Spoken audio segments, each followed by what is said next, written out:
Well, we've officially closed the book on spring gobbler season here in Pennsylvania. I think this is the 51st year now where we've been doing this. And in my opinion, the first 2 weeks are the best because it's still cool in the mornings, no bugs, there's no real leafing out yet, still relatively dormant.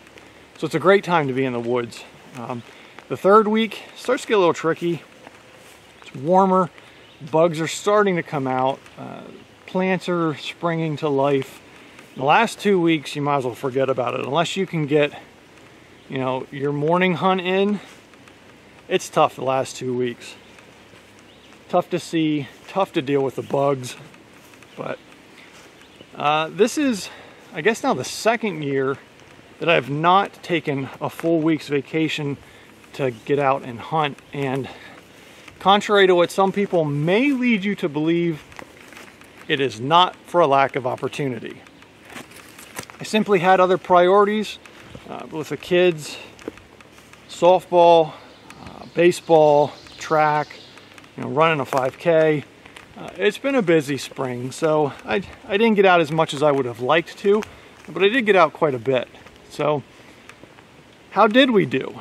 Well, you're just going to have to stick around and watch the video and find out. But we have had a pretty good season. A lot of great clips on the trail cameras with birds. So pretty much almost every day, every other day, we've caught them somewhere on the property on one of the cameras.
We did finally, for the first time I think ever in the history of camp, pulled a bow on a bird.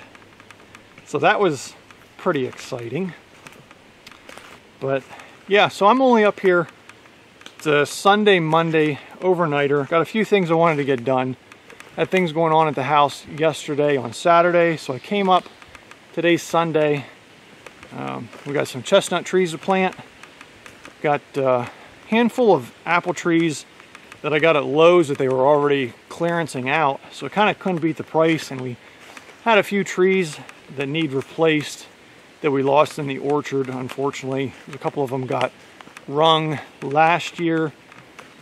Some of them weren't the whole way around, so we were hoping they'd pull through, but they didn't. And then unfortunately last weekend we lost another one.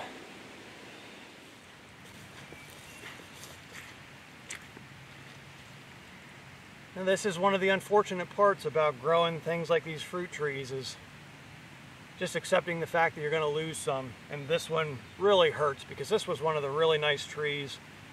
Great branch structure. It was solid.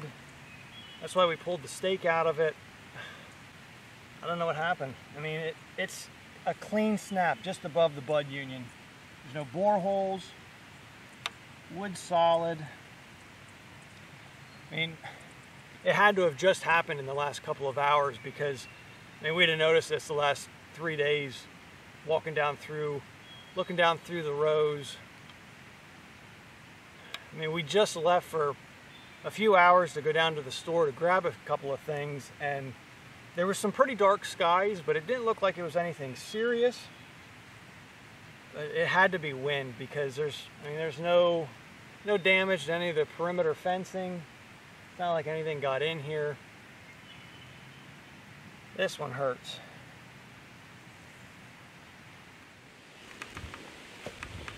But yeah, so right now I'm just kind of walking around. Had a great first 5 minutes walking out through the woods here. Squirrel ran across the road. Not too terribly exciting. But then 30 seconds later, doe in the old orchard. And then 5, maybe 6 turkeys down at the end of the road in stump.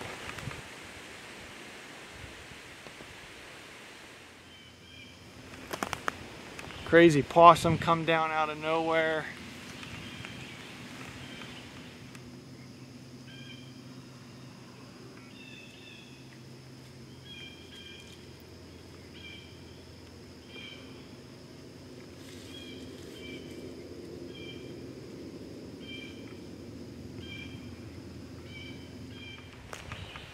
I probably could have seen some more if I'd have kept my mouth shut walking out through here, but my objective was just to make a loop, pull a few of the cards, and see what the ground looks like, because man, it's June 1st and we have only been able to take the disc to soil twice now, and it has been a failed mission both times. It is just so much rain. It's like every other day we're getting a 1/4 inch, 1/2 inch, 1 inch. It's insane. I don't think we're going to be able to get any cover crops in at the rate we're going. Feast or famine. Either too much rain or not enough.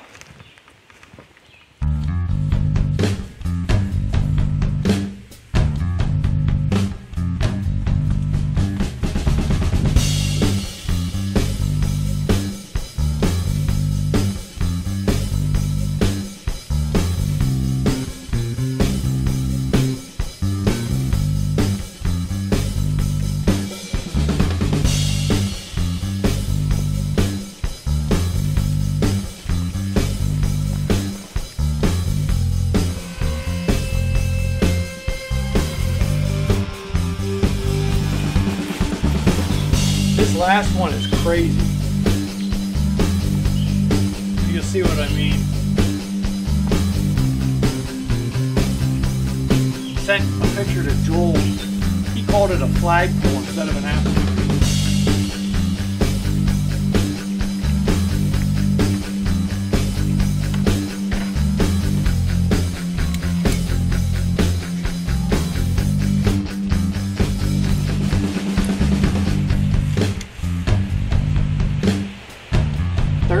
Feet.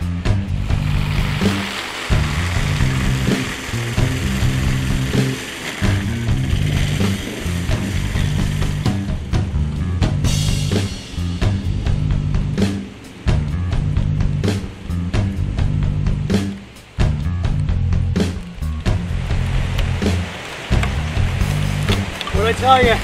Rain every day.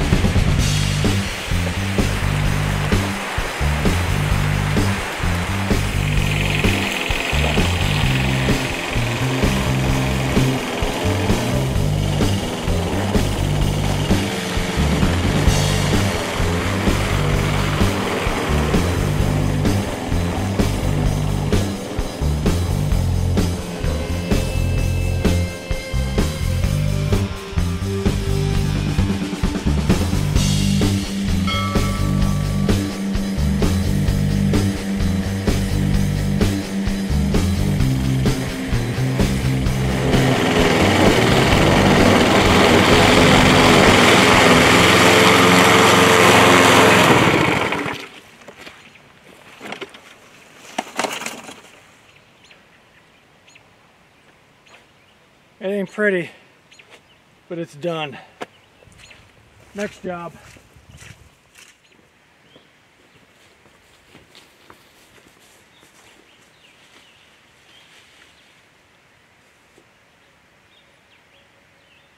Really impressive chestnut trees this year. I'm happy with these. But you didn't come here to watch me mow the grass or dig 9 or 10 holes in the ground and plant trees. You came for some turkey action. Let's roll some turkey footage.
saw a turkey shaped.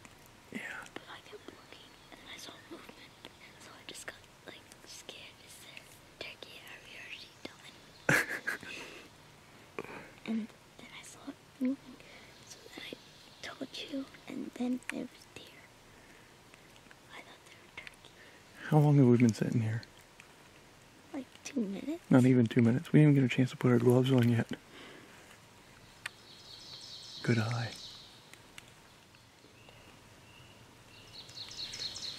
I heard that too.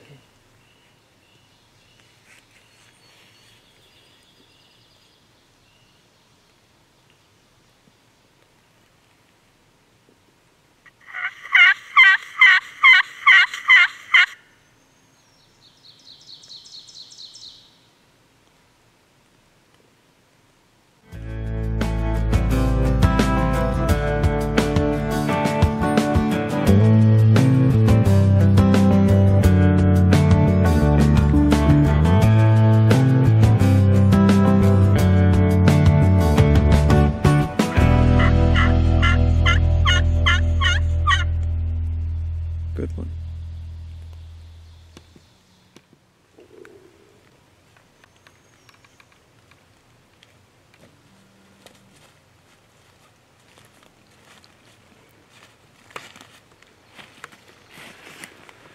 What do you think? You want to head down below?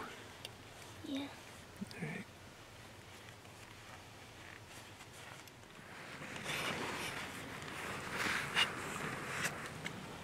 Ready? Yeah.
is not an awesome experience in the woods, I don't know what is.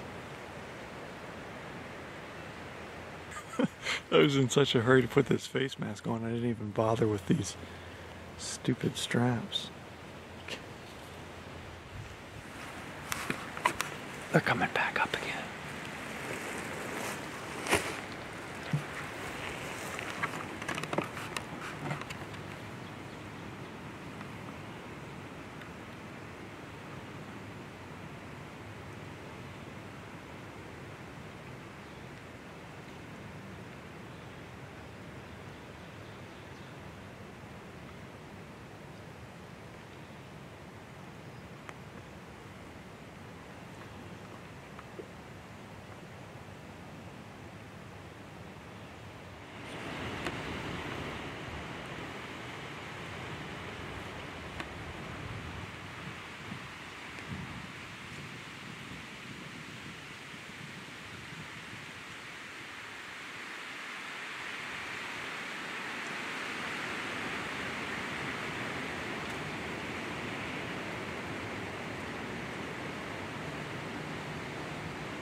You know, that experience right there is a perfect opportunity to just take a second and talk about mindset in the woods.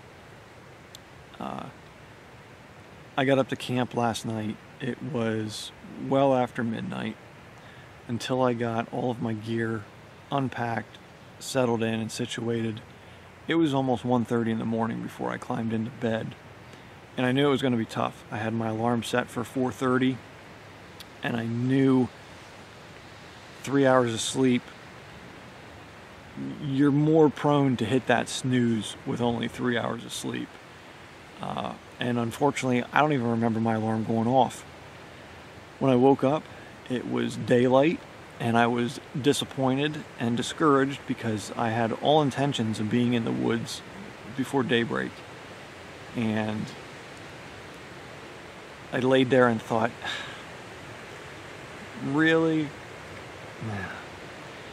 Kind of debated, you know, I'm going to have 4 hours in the woods, or do I want a 4-hour head start on some of the chores and things that I wanted to do the next couple of days up here?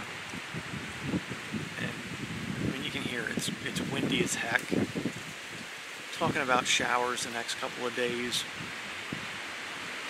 You know, and far too often, that's what we do. You know, we rationalize the decisions that we're going to make. You know, it's too windy to hunt. They're calling for rain. By the time I get there, I'm only going to have, you know, X amount of time in the woods. You know, is it worth going? You know, perfect case in point. You know, I rationalized, what should I do? And I thought, you know what? It's 4 hours in the woods. That was what I came here to do today. I'm gonna hunt. So I get out here, sit down at this same spot where I sat last year on the final day for the 50th anniversary of the season. I was only sitting here for 30 minutes, made 2 or 3 series of calls, set it down for 20 minutes, and then all of a sudden there's a turkey standing 75 yards away. I mean, what an experience. I mean, who knows what would have happened had I got up at 4:30, got out in the woods. I may have been a mile and a half on the other side of the mountain and completely missed all of this. So if you find yourself in that situation and you're thinking, you know, all is lost, woe is me, just keep pushing it through. Do what you're gonna do, and the cards will fall into place and everything will happen the way it was supposed to happen. And for me, I just wasn't supposed to get up at 4:30 this morning.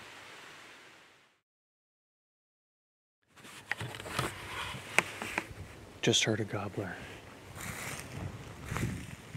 Good couple 100 yards. So I think we'll drop down to the point. See if we can cut the distance.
That was the fastest I think I've ever had a turkey move on me.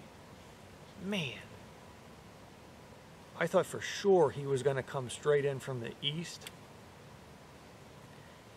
Up popped a head, bright red head, directly to my south, which kind of screwed up my setup. A couple of trees to my right that were in the way. He came in close enough to check him out and see what was going on, and clearly wasn't too happy with his setup either, and must have turned. I couldn't see what was going on, but he must have turned and headed west. Oh, gosh. What a morning though, holy cow. Everything just happened the way it was supposed to. We'll try again tomorrow.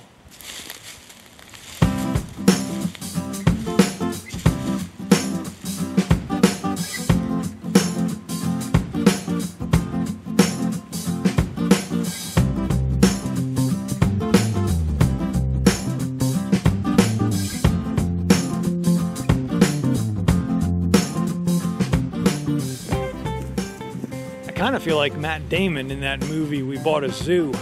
Got my new boots on, ready to get to work. Now seriously though, I'm headed out to dig 4 holes for footers for the new compound.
That's it for today.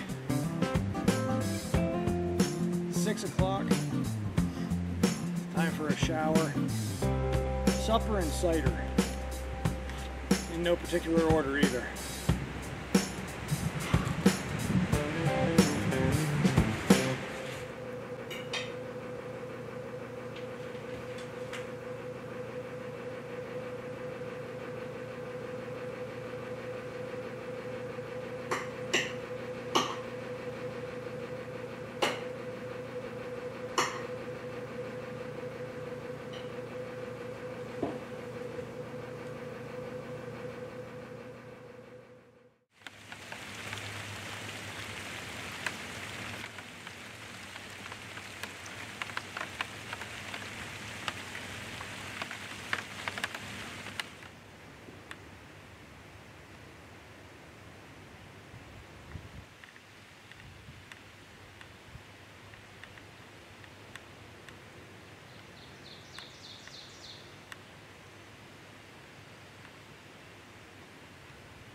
On this morning, I stepped out the door and found a Jake just inside our destination plot. I only had about 2 hours to hunt, after which I needed to get our imperial clover sprayed and then get on the road headed home for my daughter's softball tournament. I wasn't going to sneak up on him, and even if it were legal to stalk animals, fundamentally it just isn't ethical in my opinion. If it's a survival situation, sure, but this is sportsmanship, we're hunters, it just doesn't set well. So instead, I headed out the door on the other side of camp, worked my way down along the backside of another field edge, and up into one of our old orchards. I called once and then made it over into Ghost to set up and see if by chance I could pull him out of the field and up into the woods about 300 yards from where he was. Naturally, with other birds in the plot with him, the only thing he would commit to was gobbling at every call. I simply couldn't pull him away. After about half an hour, he finally stopped answering, and by the 2-hour mark, I was heading back in when all of a sudden, here comes a bird running down the road.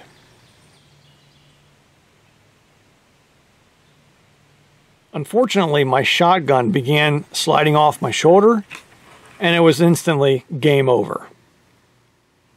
When I got closer to the destination plot, I saw his companions take off, and it got me thinking, what was he running away from in the first place? Immediately, that question was answered. Just over the finger on the other side of the creek, a deep, mature gobbler sounded off. He must have been coming in to run the Jake out of town when he was hearing him gobble.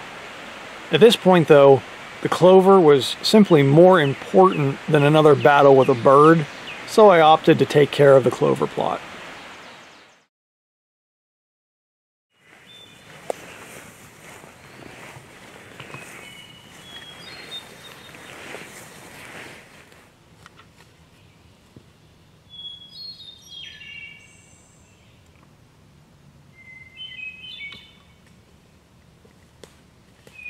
So I can take him over there and set him. I'll sit back in here somewhere in these clumps of trees. That big one's a good shot. See what that has? The rest has. There is one up in there by the triple maple. Yeah, so it's okay. See straight ahead, there's a single double maple, not a triple maple. Yeah. I'll sit right there. Looking down this way. Okay, let's go up here a little bit more. John was out yesterday and had 4 jakes work right up this road to him. Somehow, even with 8 eyes on him, he managed to pull back on his longbow and release an arrow. Unfortunately, though, he said the 33-yard shot just missed the bird by a few inches.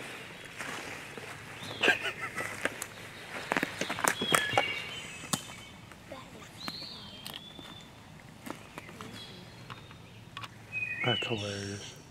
So it had to be like right here. Oh, I picked a nice oak tree to shoot. We're harvesting oak. He must have been behind that oak. Yeah. He said it was 33 yards, right? Yeah.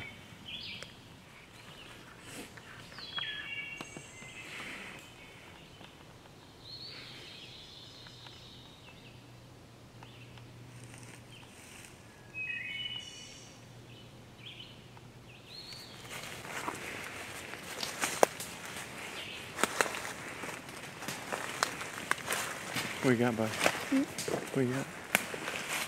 No.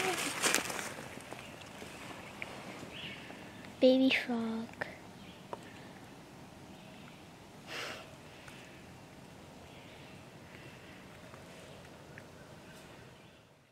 This was really neat, and I wish I would have had some better footage of it.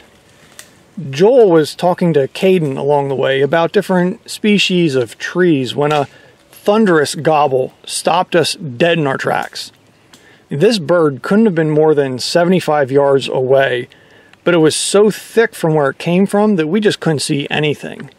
And we had no time to react, nor anywhere to go for that matter, so all we could do was drop right where we were.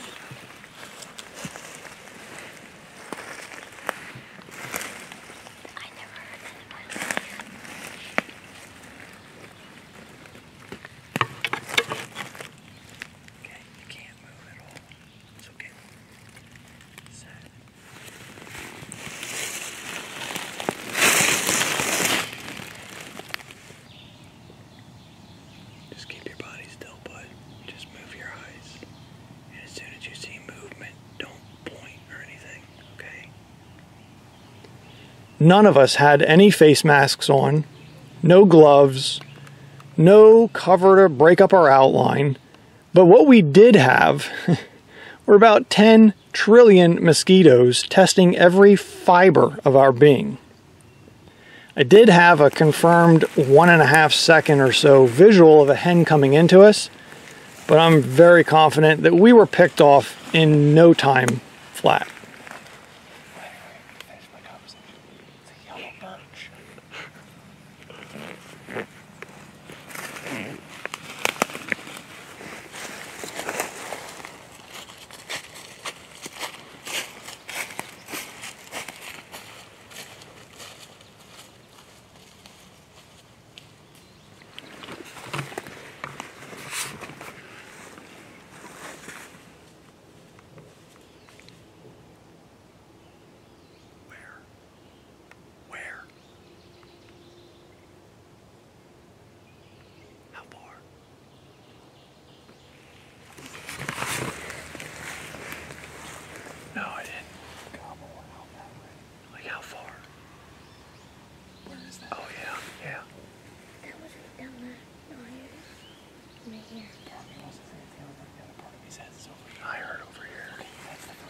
I heard it that way. That was the second one. Yeah. Yeah, I definitely heard that one.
Yeah, about it. It's crazy when the sirens were going off. Well, I think that's what was setting them off. And it had to be more than one. Yeah. There's no way that was just one bird. But I think that siren was shot gobbling them. Yeah. But I would have to think that they were with hens. Like it had to be a flock. Because they weren't moving this Right, way. right. Yeah, that was my thoughts too. Yeah. I'm like, oh, they're coming. Oh, they're coming. Because that was like 7, 8 gobbles in a row, just continuous. That's why I said we had action. That was awesome. Definitely a good day in the woods. 2 different birds. And you can tell the difference between a Jake, who's quieter, there's not as much like throat to it, and those. Yeah. That was fun. That was fun. I guess I need to back up a few days and show you some footage from this last hunt.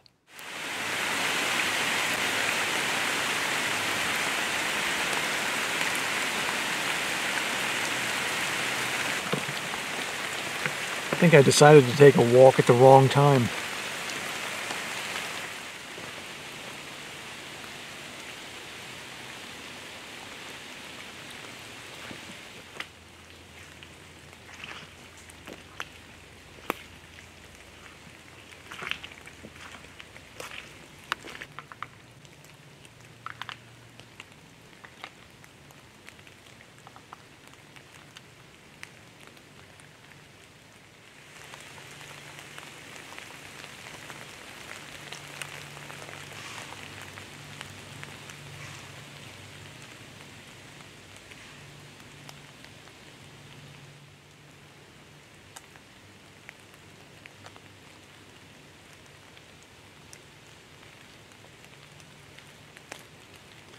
That was pretty cool. I'm not sure how close that deer was. I didn't see it. It's pretty thick.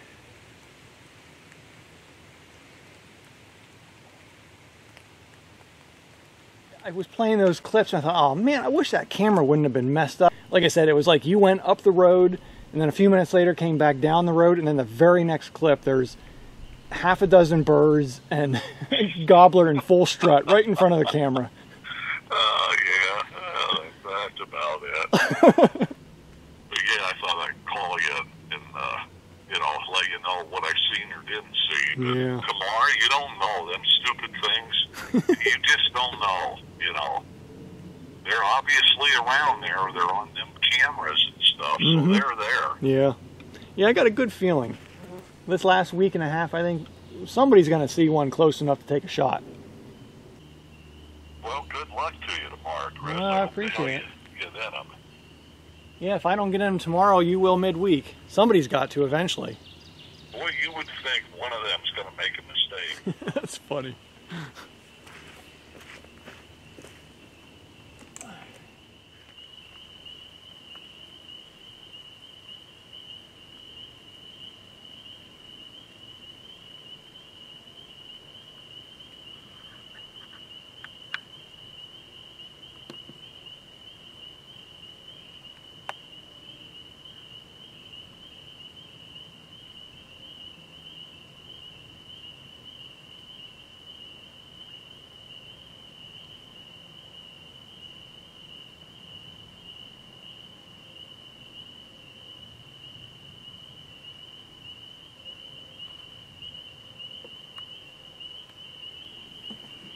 That was a nice way to end the night.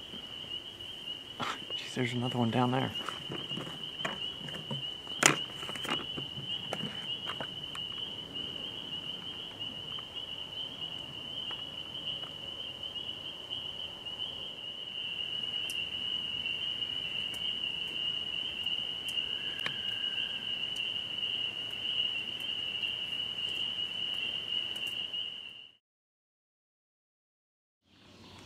As I worked my way out through the woods debating where I wanted to start, I decided I'd just swing by one of our more popular mineral sites, sit down and make a few calls. I figured if nothing else, I may at least catch some deer moving through. And I no sooner thought that when all of a sudden a doe popped out of a wall of green to my left, about 30 yards in front of me.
Eventually, she'd had enough, though, and doubled back to where she came from. I didn't even realize, though, that there was another one with her, and once she blew my cover, well, I figured there was no sense sticking around. I may as well move along. I didn't even make it, though, about 200 yards when, for whatever reason, I decided to turn the camera back on and grab some more footage walking up through the woods. I'm glad I did.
He was behind me now, and I was in no way set up for it.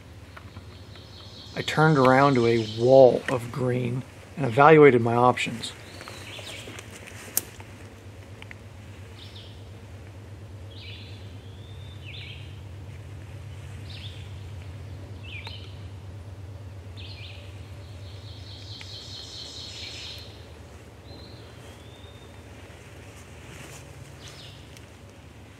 About 10 seconds later, I saw the flash of a bird through the beach, quartering to me, 30 yards out on his way in. And when that wall of green took over again, I spun back around.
Well, there you go. Our 2019 Spring Gobbler season is officially in the books.